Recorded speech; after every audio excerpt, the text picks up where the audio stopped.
Hello again, everybody. Welcome to Michael's Record Collection, where we talk about great music with the people who make it and the people who love it. I am very honored to be joined by Arjen Anthony Lucassen. You know him from Arion, you know him from Star One, Stream of Passion. Arjen, thank you so much for your time. Glad to be here, man. Good. I'm glad you didn't mention all my side projects because it's like way too many. We would have We'd run be out here of time. tomorrow. I Yeah, know. yeah, absolutely. I've enjoyed your music for quite some time, and I want to talk to you Cool. about this new record, songs no one will hear, and coming out on Inside Out Records. And but first, I always ask my guests, what was your first favorite record? My first favorite record. Well, I think I was 11. That must have been Electric Warrior by T-Rex. I think that's the first album I bought. I heard Get It on the radio, and I was like, "Oh my God, what is this?" And I immediately went out in the street and washed all the cars of all the neighbors. And I remember it was 15 guilders or something, the album, so I had to wash like 5 cars. And yeah, that's the first album I bought, and Nice. it's still hanging on my wall here somewhere. It's got a Hypnosis cover, so I always bought all the Hypnosis covers, whether the music was good or bad. But yeah, it was the glam rock period. So Yeah. the first single I bought was The Sweet, actually. Funny, funny. So I was totally into the whole glam rock thing. Yeah, you were. Yeah, sounded like you were really into it. Is that what made you want to be a guitarist or play Um, instruments? no, it's what made me want to be in a band Mm, and be cool. yeah. Be David Bowie or be Alice Cooper or stuff like that. So actually, I was way too lazy to learn an instrument. So I I kind of assembled a playback band. So we were just lip syncing to all these glam rock songs like Slade and T-Rex and Bowie, and we were quite successful. We were called the Flying Potatoes, believe it or not, and we played at schools, and yeah, it was very successful. But then we played at some school, and one of the older pupils came to me, and he said, glam rock is nice, but it's for kids. You got to listen to this album. And he gave me Made in Japan. And I was like, okay, I'll listen to it. And I heard Blackmore and stuff. And that's what made me decide to be a guitar player. Oh, okay. Yeah, I guess Blackmore will have that effect on you. Totally, totally. Huge, huge Blackmore fan. And especially Rainbow. I was more progressive, it was more like Stargazer and stuff like that. That was totally my thing back then, Yeah. and still is. Yeah. So songs that songs no one will hear is a solo album from you. And it blew my mind to note that it's been more than a decade since your last solo album, Lost in the New Reel. I couldn't believe it. I had to go look. Wait, I what? know it's terrible. It feels like it just came out a few years ago. I know we're getting old, my friend. It's terrible. What It's going faster and faster. it is. Time does definitely seems to go faster the older you get. Oh, yes. I was curious as to, especially seeing some of the artists that you worked with, the musicians you worked with on this record. Why a solo album? Why not an Arion release? Well, I did the last year we were talking about my side projects earlier. I did a lot of side projects and I did them all for other people. I did a solo album for Simone and Simons. I did an album called Plan 9 for an old friend of mine so he could play live. So I did a lot of stuff for other people, and I was like, it's time for a solo album. It's time to be total egomaniac and lock me up in a studio, do 100% what is me, actually. And I always try to make a solo album because it's cool. You don't have to there's no logistics of inviting all these guests and all these singers and flying them over and recording them. So, but I always fail because it's always like I've got this huge part that I can't sing, and I need Russell Allen or I need Landa or I need whatever. Um, But this time I was really, I was like, no, this has to be a solo album. And the big difference with Arion is basically that, you know, on Arion, like you said, there's like loads and loads of guest musicians, guest singers most of all. Hmm. And this is 80% me singing, so that's the big difference with an Arion album. I would say the album I made now is a concept album, and the stuff I do with Arion is more like rock operas. Gotcha. Okay. And the concept for this, of course, is that there is a meteorite or an asteroid heading to Earth, and it's going to destroy Earth in 5 months. So you have 5 months of what's going to happen. The way people react to the news is obviously different. And I wondered, was there a moment or a something that inspired this theme? I kind of, to me, it reminded me of the movie Don't Look Up.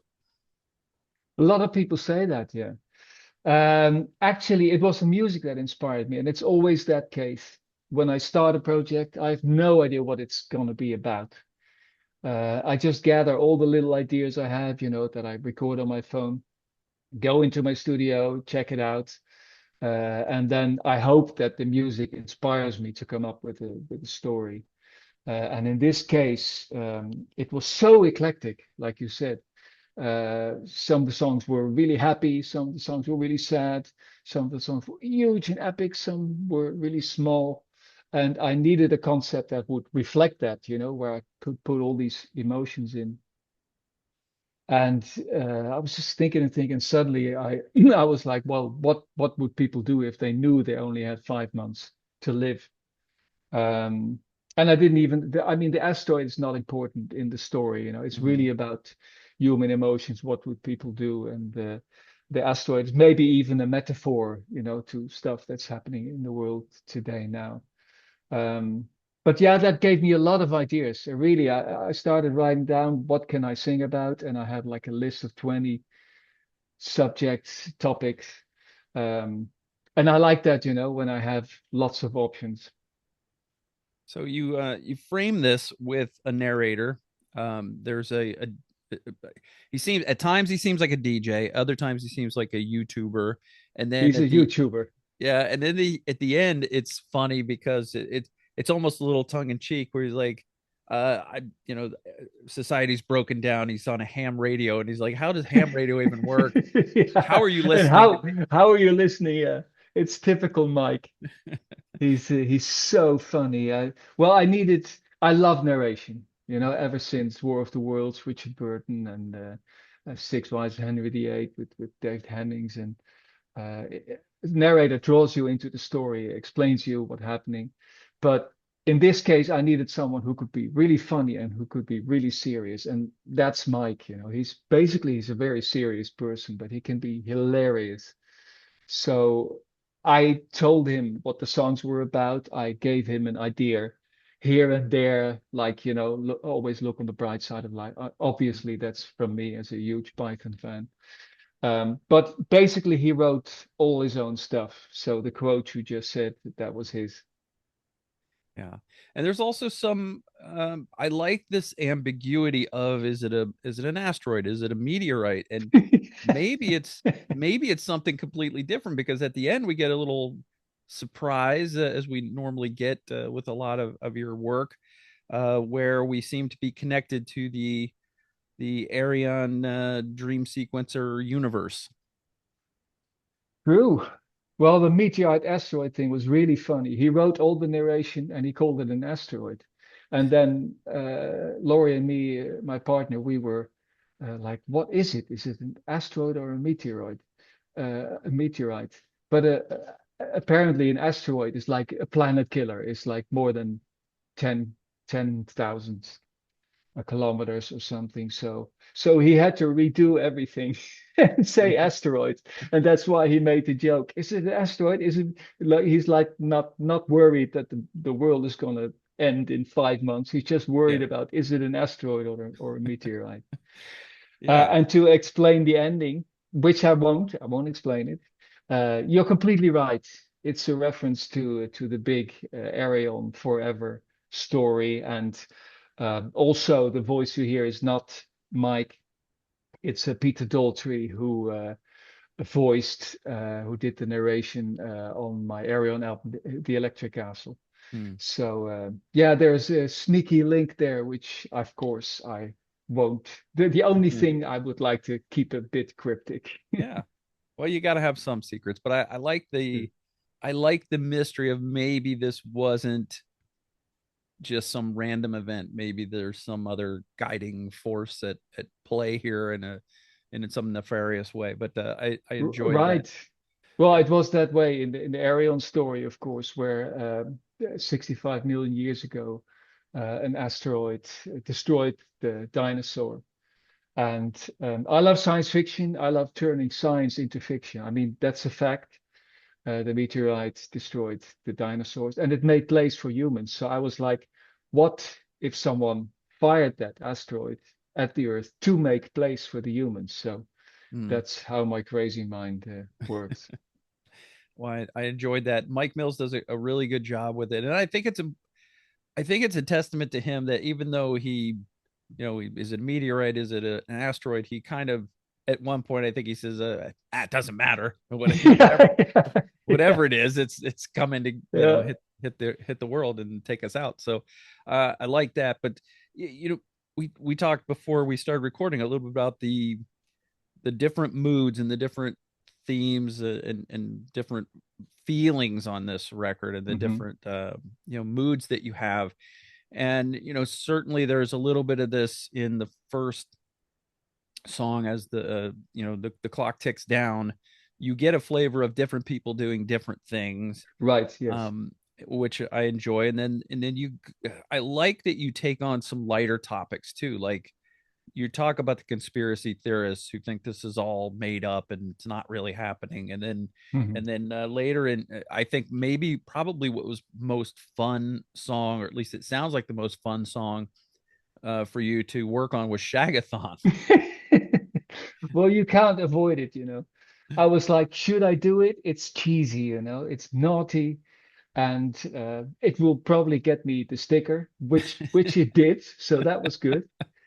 Um, but you can't avoid it, you know. The first thing you think about, you got 5 months to live. What are you going to do? Well, you know, maybe mankind isn't as monogamous as they think they are.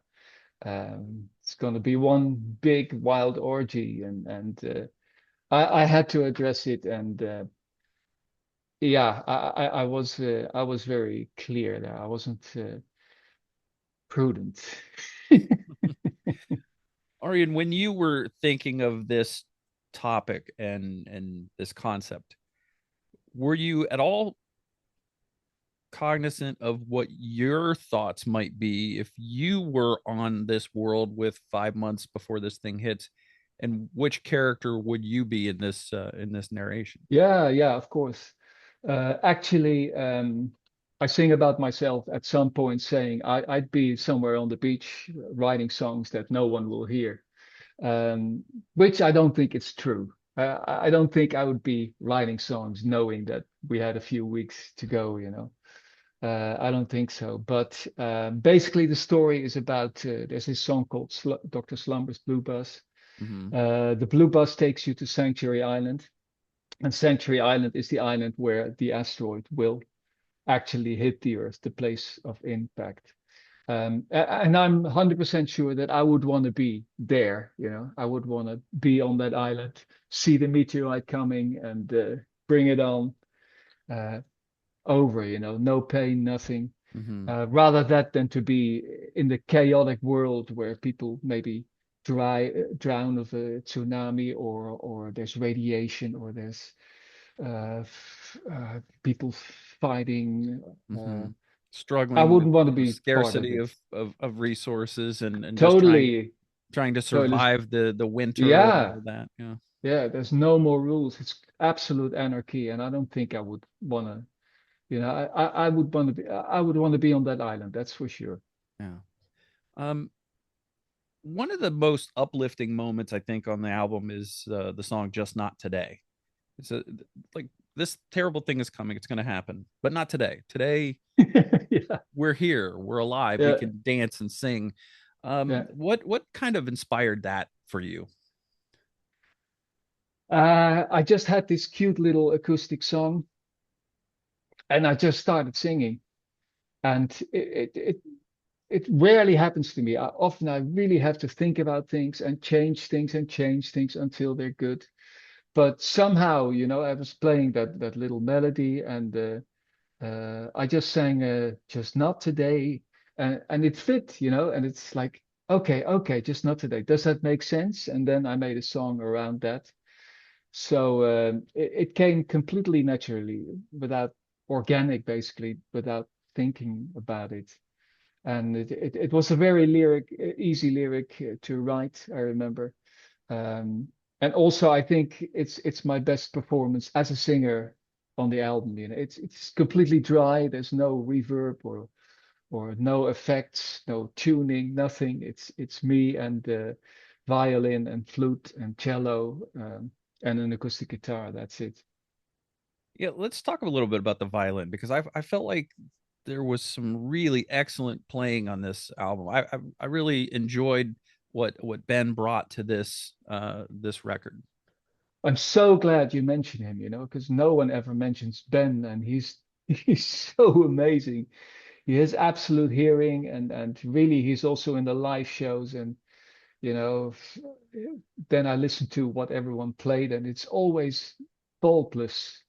He's so good, and on this album I wanted to give him a lot of exposure, and especially in the song "The Universe Has Other Plans." Mhm. I had this long solo, and I was like, Ben, do you want to do like a really, really long solo there? And he really worked on it, and he came here in my studio, played it, and it was like, oh my God. So yeah, he has a big, big role on this album. Now, was this whole thing recorded in your home studio except for the drums? Yeah, yeah. Well, there was some singers who uh Floor recorded it at her place, Mhm. Floor Jansen. And drums, you're right, I can't record that myself, so the drummer recorded that in his studio. But apart from that, yeah, I always want the musicians to come to me, so I can guide them and so we can get the best results. So the flute, obviously, the flute player was here, and he always brings like um, 20 or 30 breath instruments. At some point, he even brought the didgeridoo, and it was like, I want to use it. What key is it in? It's in B. Okay, I got a song in B. Let's put it in. And I love flute. Of course, being a huge Jethro Tull fan sparked that, I guess. Yeah, and it really has some of those Tull flavors and a little heavier in some of those areas than Tull, but really has some nice Jethro Tull flavoring. Yeah, yeah, yeah. We talked a little bit about the uplifting. There's also some sadder songs that you mentioned that the universe has other plans, and another one is we'll never know. Uh, Mhm. I'm curious as to when you're writing these, do you go through these emotional ups and downs, or are these just words that fit for you? With We'll Never Know, I definitely did. And I felt it could be too heavy. I asked a lot of people, is this too manipulative? I don't, sometimes when you watch a movie, you feel like I'm being manipulated. This is so sad and people dying, and I don't want to manipulate people. I hate that. Um, so yeah, it's a story about a couple who are expecting a little baby daughter, but the asteroid is going to strike, so they'll never know what she would be like. Mm-hmm. um, it's so terrible that I was really afraid to write about it. Um, and then I was like, well, if Floor sings this, I'm going to get away with it. That's the only way I'm going to get away with this song. So I contacted Floor and explained her the story, and she loved it, luckily. And she's a mother herself, so she could really imagine how that must feel. Yeah. And I think she put just that little bit of extra emotion in because she was so gripped by the story. you have Floor and Irene Jansen on this, as you have worked with them in the past, and I'm just really amazed at how well Irene's voice kind of works with your music. Not just with your voice, but with the music that you write. And I'm, Mm. is that something that you discovered by mistake, or you just think this is a great singer, I'll have her on, but then it became this bigger thing? Well, at first it was discovered by mistake because it was a tour I did in 2000 with Star One, and Floor sang on the Star One album, but we needed a second singer. And Flo was 20 at the time. And uh, I was like, Floor, don't you know, a second singer that can stand there with you? And she said, well, yeah, my sister sings a little bit, but and I was like, well, let me hear her. And I heard her, and I was like, oh my God, you know, two of these amazing women on stage doing backing vocals. I mean, so that's when I discovered Irene. And since then, I've worked a lot with Irene. Mm. And the great thing with her is that she can do everything. She can do the high, belting, powerful stuff. She can do very low, like you like the clock ticks down. She sings the chorus there, like really low. Um, and most of all, she's a great actress, and her pronunciation is amazing. You know, she does the Queen's English. You say the Queen's? Yeah, yeah. She does really that British accent. She does it perfect, and I'm very sensitive for that. I can't handle bad accents, but she does it so brilliantly, and also the acting like she did in the Goddamn Conspiracy. Um, yeah, I worked with her all the time, and this time I really needed because my voice is limited. You know, I know my own limits. I can't belt. You know, I have this tiny little voice that can sing soft. So here and there, I need that power, and also she's so enthusiastic always, you know, she's always in for it. When I call her, yeah, of course, and you want to hear it? No, I'll come over and we'll work it out. Yeah, I think the Janssen sisters. I think on the Star One Live from Earth DVD, that's a highlight for me. I think it's great to. They obviously sound great, but they're also good to watch when they're getting into these songs. Yeah, So really, it's these two Amazon women. That's how always how I see it, you know, like wow, powerful, and yeah. yeah, Star One, the first Star One album might be one of my favorite things that you ever did. I just love. Oh, cool. I'm a big sci-fi nerd, and I just loved hearing some of the choices you made were not obvious. Like it wouldn't be obvious to make, um, some of those movies are not as well known Hmm. as others, and Right, right. so you Yeah. listen to something like High Moon, and you're like, and I'm instantly getting what you're going for, Yeah, yeah. and I'm just wondering, does anybody else know this what movie this is? I have no idea. Yeah, So Mr. Connery. it's been a few years since you put out anything of your own. You mentioned you'd been working with others. Is Transitus the last thing you put out? It's the last Arion album I did, yeah. Hmm. Okay. But after that, I did a lot, yeah. And like I said, I did the Simone album, I did Plan 9, I did Supersonic Revolution. So yeah, I did quite a lot of side projects in between. How, by your estimate, how many days a year do you not work on music? Always, always, except when I call it my black hole period, except when I'm in my black hole, then there's no inspiration and it's terrible. But I have to go through it, and each time I was able to climb out. So, um, but yeah, uh, I basically I always work, you know, even if I'm in my black hole, I would grab my guitar and come up with stuff, and mostly it's not good, unfortunately. But yeah, I have no social life. I have no friends. I have no holidays. I have no weekends. I'm a weird recluse together with Lori. Oh So man, I find that hard to believe that you don't have friends because it seems like I mean, you've gotten some of the real giants in music to come and be on your records. You've worked with Rutger Hauer to do narration for you. I mean, that doesn't come for just anybody. What is it about you that enables you to get these people? Money, no. Well, sometimes, you know, sometimes it helps. Sometimes people are like, okay, I'll do it. But you mentioned Rutger. He didn't want anything. He just wanted, he said, well, I've got this good cause and you can donate something if you want, which of course I did. Um, but yeah, I don't know. Maybe it's the way I approached him. I just, I didn't know the guy. I was just a huge fan always. And of course, him playing in Blade Runner, one of my favorite movies of all time. Yeah.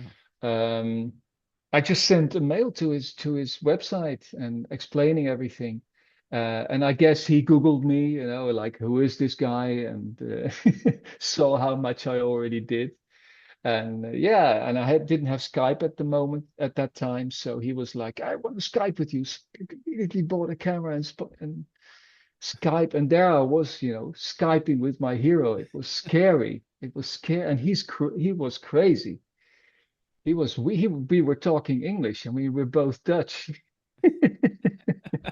It was a crazy, and I would be Skyping with him while people were putting makeup on. He was in the middle of a movie and stuff like that. It was surreal. It was really a surreal experience. Yeah, that is amazing. Yeah, two Dutch guys speaking English. Yeah, it's That's great. weird. It was very sad to hear that he passed away. But at least you did get to work with him, had him on one of your albums. Had to be a huge honor. A huge honor, and I also had the honor to. We mentioned Transitus earlier to work with Tom Baker. I Mhm. mean, another one of my heroes, my favorite Doctor Who. I mean, anyone's favorite Doctor Who, I guess, who lived in that time. Um, to meet him, and it's so cool when you meet your heroes and they're nice guys. Because sometimes, I didn't have that. I met my heroes and they weren't, or it didn't work out, or, I had some Yeah, problems. But with Tom Baker, he was such a nice guy. And um, like Rutger Hauer wrote most of his own stuff. He really wanted to do it himself, which is great, of course, because then it's very organic. Um, Tom Baker, same thing. He was really into it and really coming with ideas. And but yeah, I'm talking about actors now. It's the same, of course, with all the musicians I worked with. To work with these heroes is it really it's addictive. You know, yeah, the first ones I worked with was like Barry Hay of Golden Earring and Thijs van Leer of Focus and Fish, of course, of Marillion. And that was such a great feeling that it totally was totally addictive. yeah. Did you And tell sometimes I overdid it. did you tell Fish you were killing off his character in the Electric Castle? I had to. He was way too expensive. We had like 1 or 2 days, and that was it. So I had to kill him. But he wasn't too sad about it, I guess. That's He could great. go to the bar earlier. He could drink. I don't know if he still does, but I try to match up with him. But holy shit, yeah, that's one dude.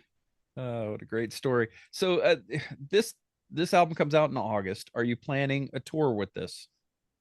No, absolutely not. No, No. no. My touring days are over anyway. I toured ever since I was 20 for 15 years, and basically found out that it's not my thing. You can't be creative. You just play the same songs night in, night out. Um, no, playing live is not my thing. We do it with Arion Hmm. because yeah, we make a lot of people happy by doing that. But I only have to appear on stage like 2 or 3 times, and that's okay. But if I would do a solo album, I would be the center figure oh no, no, no, no way.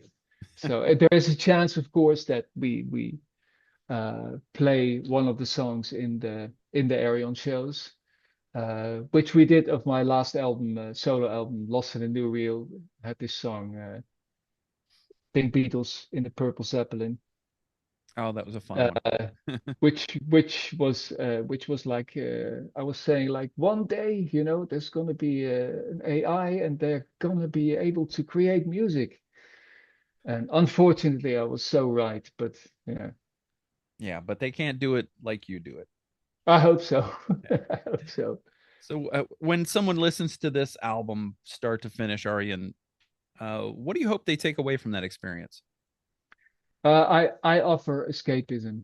I there's no message in the album. Well, there is between the lines. I mean, of course, I have my ideas about things, and there's a lot to read between the lines. But really, I want to offer escapism, but also people to think. What would we do if we had 5 months to live? Well, why not always live like that? Even if it's you still have 50 years to live. So yeah, I hope they take away a lot of positivity because I didn't want this to be a depressing album, or a negative album. So Yeah, well, that I think that shines through. You do have some moments of levity, and yeah, cool. when Mike when Mike Mills says, "Oh yeah," that's Yeah, yeah, yeah, yeah. It's the a great moment. Shagathon, yeah. Arian, is there a place where people can buy this that is best for you? Should they just go to your website to buy it? Yeah, they can buy it at Inside Out, or they can buy it indeed from via my website, and then it will be signed. I'm expecting them any day now, so there's going to be a lot of signing. Not looking forward to that. And people can also buy it at the shows, but of course, that was sold out immediately. So Yeah. All right, Arian Anthony Lucassen. This album is very entertaining. Got a cool, lot of good moods throughout it. It great, great. varies. Songs no Yeah. one will hear. Uh, Inside Out music comes out in August. Everybody go buy it. Thank you so much for your time. Thanks for telling me about this. I hope it does really well for you. Thank you very much, man. And it was fun. So thank you and keep up the good work. And hopefully we'll talk again.